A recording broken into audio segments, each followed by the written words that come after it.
അച്ഛന്മാർ നമ്മ ഇന്നുണ്ടാക്കുമ്പോൾ ബൺ മസ്കാണ് ട്രെൻഡിങ്ങിനുള്ള നമ്മുടെ സ്വന്തം ബൺ മസ്ക. വാനില എസൻസും കുറച്ച് കണ്ടൻസ്ഡ് മിൽക്കും കൂടി ഇട്ടിട്ട് ആ ബട്ടർ നല്ലോണം അങ്ങനെ ബീറ്റ് ചെയ്തെടുക്കുക.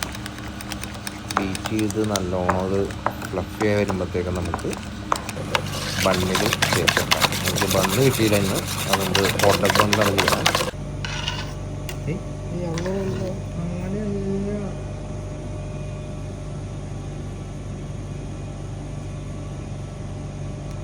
കുറച്ചും കൂടി ആവല്ലേ